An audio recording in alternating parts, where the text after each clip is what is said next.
Je vous le disais dans les titres, à Vichy ce matin, une soixantaine de personnes ont manifesté pour défendre les arbres du parc des Sources. 180 d'entre eux doivent être abattus dans le cadre du projet de réhabilitation des lieux porté par la mairie. Et même si la plantation de 311 nouveaux spécimens est prévue, les opposants estiment qu'ils ne remplaceront pas ceux qui vont disparaître. Ces opposants avaient d'ailleurs choisi une date symbolique pour se faire entendre. Cyril Jeunet et Stéphanie Vino. Notre maison brûle. Et nous regardons ailleurs. Les organisateurs de cette manifestation voulaient, 22 ans jour pour jour après le discours de Johannesburg, s'inspirer de Jacques Chirac pour défendre la préservation des arbres, le climat et la biodiversité.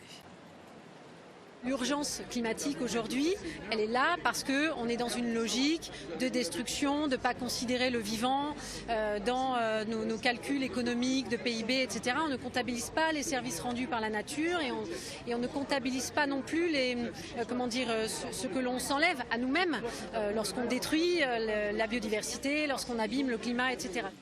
Georges Fetterman est un défenseur du végétal. Son association recense les arbres remarquables partout en France.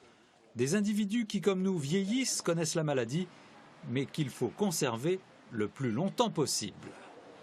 Quand on a un potentiel comme il y a ici, qui a pas mal d'années devant lui, à mon avis des dizaines et des dizaines d'années de potentiel, la première des choses est de réfléchir à conserver un endroit comme celui-là, à le préserver et à penser à un plan d'aménagement.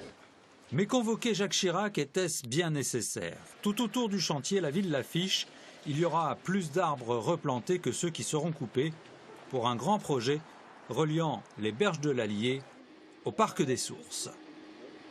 La philosophie, c'est vraiment préparer le parc pour les générations futures. Il ne faut pas être égoïste, vouloir garder l'ombre pour aujourd'hui et avoir pas d'ombre pour demain. Les arbres vont rester, je vous dis, on va même redensifier. Le problème, c'est essentiellement l'allée centrale. Cette allée centrale de marronniers, cette allée centrale, elle a été notée et expertisée et on nous dit que les arbres sont dangereux et vont tomber. D'ailleurs, il y en a un qui est tombé le 11 juillet. Donc on nous demande effectivement de la couper et de replanter. On va replanter du platane. Les abattages débuteront à l'automne. Les premières plantations quelques semaines plus tard. Et puis notez que les opposants au projet avaient aussi lancé une action en justice, un référé rejeté le 11 août dernier par le tribunal administratif de Clermont-Ferrand.